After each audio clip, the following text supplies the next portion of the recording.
अब लाल टोपी, लाल टोपी, लाल टोपी हर तरफ हो रहा है। मुझे नहीं पता कि ज़ैद आमिद साहब को क्या पड़ी हुई, क्या कहते हैं मुझे सबूत चाहिए। अबे भाई कोई ताने के तानेदार हो आप, कौन हो? ये बहुत बड़ी बदकिस्मती है कि इस तरह के इन्फ्लुएंसर हमारे पास मौजूद हैं। इनको फॉलो करने वाले करोड़ों हैं पाकिस्तान में। अबे तू चाचा मामा लगता है कि यार तुम्हारे पास कोई सबूत नहीं दिए तो जिसे कहते हैं कि फिर आपको यकीन नहीं आएगा तो ना है। ज़ैद हामिद वही हैं, वो शायद जिहाद के बारे में जो वो बहुत मोटिवेट कर रहे होते हैं और वेपन्स चलाने का। इनको सऊदी अरब में भी पकड़ लिया गया था, पता नहीं फॉर वन रीज़न और दिया था। फिर बड़ी कुछ सजा हुई और हुकूमत ने इंटरवीन करके इनको छुड़ाया वहां से। No no no no.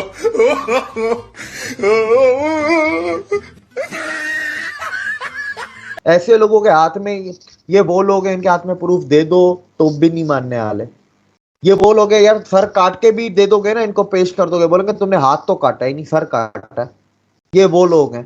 तो हो सकता है वो ग़ज़वा हिंद को इस टॉपिक पे लेके जाने चाह रहे हो कि मतलब मैदान में जाके लड़ना तो रहा, तो चलो उन्होंने अगर कुछ किया है तो हम उसको ले लेते हैं। यार फॉर गॉड सेक कि मतलब खुद तो हम इतने गए गुजरे हैं कि हम तो सफारको हमारा एक इदारा है, उसके ऊपर ये जूते चाटने वाले साहब है लाल टोपी वाले, इन्होंने कोई बात नहीं की कि यार वो किधर खड़े हैं। एम्बेसडर अब्दुल बासित जैसे शख्स ने इनको क्यों टीवी पे बैठा लिया, ये भी एक क्वेश्चन है। आप में ये करेज नहीं है। पाकिस्तानी स्टेट, उसके लिए अंग्रेजी के लफ्ज़ करूंगा, डिसफंक्शनल स्टेट हो गई है। ये मेंटालिटी मैं हमेशा कहता हूं कि हमें तरक्की नहीं करने देती भाई, और अगर किसी का ख्याल है कि इसके साथ हम तरक्की करेंगे तो I am really sorry for that. हम अहमकों की जन्नत में रहते हैं।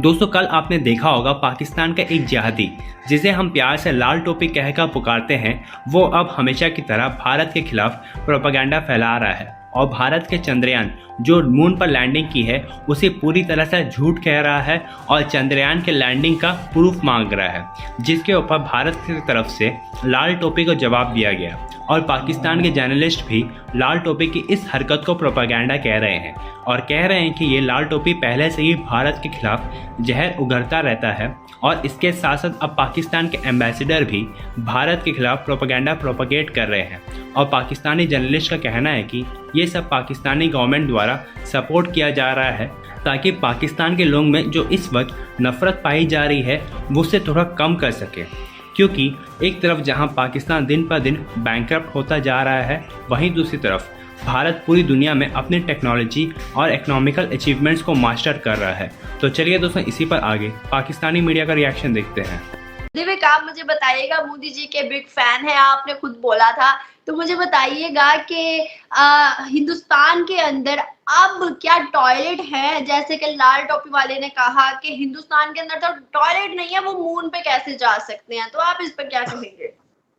देखिए, इंडिया में 2020 की शुरुआत में पहले क्वार्टर में ओपन डेफिकेशन फ्री हो चुका था, तो टॉयलेट के प्रॉब्लम तो 2020 में खत्म हो गए थे। और पाकिस्तान का 2021 की रिपोर्ट है, वो भी पाकिस्तान की खुद की है, ये भी नहीं किसी फॉरेन की हो, पाकिस्तान की खुद की रिपोर्ट है। 2.5 करोड़ लोगों के पास टॉयलेट का एक्सेस नहीं है। इसका मतलब ये है कि 2.5 करोड़ से मजीद ऐसे लोग हैं जिनको साफ सुथरे टॉयलेट का भी एक्सेस ना हो। 2.5 करोड़ को तो बिल्कुल भी एक्सेस नहीं है ना, मतलब उनको, मतलब वो लिटरली वो बाहर जाके खेतों वाला हिसाब किताब। अब आ जाते हैं इसके ऊपर। देखें, पहली बात तो इसने मेन स्ट्रीम मीडिया पे बात की है, तो आप ये देखें कि गवर्नमेंट का ये नैरेटिव है। मुझे ज़ैद हामिद पे इतना गुस्सा करने की जरूरत ही क्या है? गवर्नमेंट पे गुस्सा करना चाहिए ना। पैमरा ने क्यों नहीं रोका, क्यों चलने दिया? यही तो बात है, सारे मेन स्ट्रीम प्रोपेगेंडा, नफरत फैलाना, ये करना। बात रही कि AI है, ग्राफिक है, फला है, तो उसके मैं 2-3 आपको पॉइंट बता दूं। पहली चीज, कोई भी चीज, इतनी छोटी सी चीज भी अगर स्पेस में भेजी जाती है, उसको ट्रैक करने के लिए आपको पूरे अर्थ पे, ये नहीं कि अर्थ पे एक जगह पे, पूरे अर्थ पे चारों तरफ आपको एंटीनास चाहिए, डिशेस चाहिए, उसका पूरा नेटवर्क चाहिए जो पूरे अर्थ पे फैला हुआ हो। तो जब इसरो का क्या, अमेरिका का अगर बाहर जाता है, फॉर एग्जाम्पल अमेरिका का मिशन गया, तो वो जो नेटवर्क यूज करता है वो अमेरिका का भी होता है, यूरोप का भी होता है, इंडिया का भी नेटवर्क होता है, उसके अंदर रशिया का नेटवर्क भी होता है। तो चंद्रयान गया तो उसने अमेरिकन नेटवर्क को भी यूज किया, तो अमेरिकन को प्रूफ मिल जाते हैं। और बाय द वे, जो प्रूफ ढूंढना चाहता है उसको मिल जाएंगे, वीडियो और फोटो के अलावा जो साइंटिफिक प्रूफ होते हैं, वेव्स होते हैं, आपके कोऑर्डिनेट्स होते हैं, स्पेस कोऑर्डिनेट्स होते हैं, उसके बाद आपकी फ्रीक्वेंसीज होती हैं, इन सब का डेटा पब्लिश हो चुका है ऑनलाइन। जो देखना चाहेगा, जिसके अंदर चाह होगी वो ढूंढेगा ना। इनको प्रोपागेंडा करना है, पहली। दूसरी बात तीसरी बात, शायद इनको जलन होगी कि इंडिया ने 615 करोड़ में प्रोजेक्ट करके 30,000 करोड़ कमा लिए 24 घंटे अंदर अंदर। तो पाकिस्तान में तो आपको पता है पैसों की वैसी किल्लत है, और जो बड़े लोग हैं तो उनके तो पेट ही नहीं भरते, उनके तो पेट में जितना पैसा डालो अंधा कुआं है। और आखिरी बार मैं ये करना चाहूंगा कि अगर इतना ही मसला है तो वो ऑनलाइन वीडियो डाउनलोड कर लो इसरो की वेबसाइट से। लाहौर में भी डिजिटल फॉरेंसिक्स की लैब है, कराची में भी है। दोनों फॉरेंसिक लैब में जहां पर भी जैद आमिद रहता है उधर जाके वीडियो जमा करवा ले, उसकी फॉरेंसिक्स करवा ले। भाई ये ओरिजिनल वीडियो है कि एआई की बनी हुई है या ग्राफिक हुआ हुआ है। नासा कौन सा आपकी चाचा की एजेंसी है या आपके मामे की एजेंसी है कि उन्होंने कंफर्म नहीं किया? और वो क्या आपको फोन करेंगे, जो बाइडन कॉल उठाएंगे कि यार जैद हामिद साहब को जरा कॉल मिला लीजिएगा, क्योंकि उनको हमने बताना है कि भाई ये मिशन जो है ना ये एमी झूठ बोल रहा है इंडिया।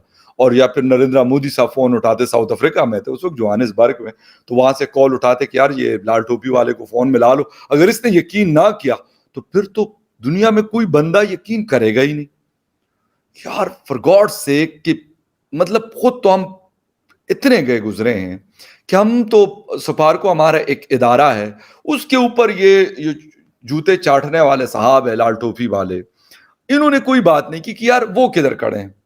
ओ भाई वो हमें कोई झूठ मूठ का बता दे यार, क्रैश लैंडिंग बता दे, कोई और बता दे, दिखा दे हमें कि यार ये रॉकेट हमने भेजा था, आधे में पुश हो गया था, गिर गया था, कुछ तो दिखाए ना आप हमें।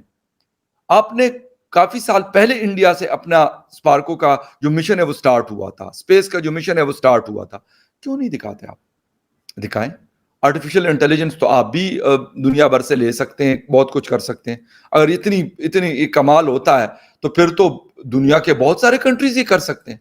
यूरोप में क्या कोई आर्टिफिशियल इंटेलिजेंस वाला नहीं है कि ये सारा बना के, और जर्मनी कह के यार मैं भी चांद पे पहुंच गया हूं? मतलब अगर इस तरह का ये पागलपन है और इस तरह का ये मजाक है तो फिर तो बड़ा आसान काम है यार।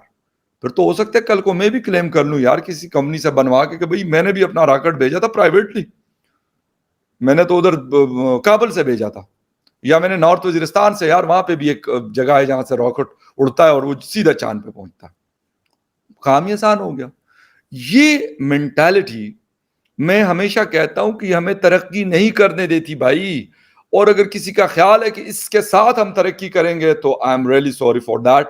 हम अहमकों की जन्नत में रहते हैं, बल्कि अब तो ये दोज़ख है। पाकिस्तान को जो बनाया गया मतलब इन लोगों की हरकतों की वजह से, वो दोज़ख से कम नहीं है। बिलीव मी, किसी भी सूरत इन्होंने पूरी कोशिश करके, बड़ी मेहनत करके इसको इस लेवल पे पहुंचाया। शुरू से तो ऐसा नहीं था। 1947 में बना, फिर 65, 70, 75 तक एक प्रॉपर जो एक कंट्री होता है उसी तरीके से चलता रहा। लेकिन जैसे ही इस तरह के लोगों ने चार्ज संभाला और हमारी सोसाइटी को, और जिसे कहते हैं कि उसकी बागडोर संभाली, उसके बाद फिर हम चेंज हुए। और ऐसे चेंज हुए कि अगर कोई चांद पे उतरता है तो वो डॉक्टर साहब मेरे शो में बता रहे थे कि नील आर्मस्ट्रांग के हवाले से कहते उन बेचारों ने बाकायदा इश्तिहार फिर दे दिया अखबार के अंदर, अमेरिका में रहने वाले जो पहले चांद पे उतरने वाले आदमी थे। कहते यार ऐसी कोई कहानी नहीं हुई कि जो कह रहे थे कि जी अजान वहां पे हमें सुनाई दी। यार इस तरह की ड्रामेबाजी हम लोग करते हैं।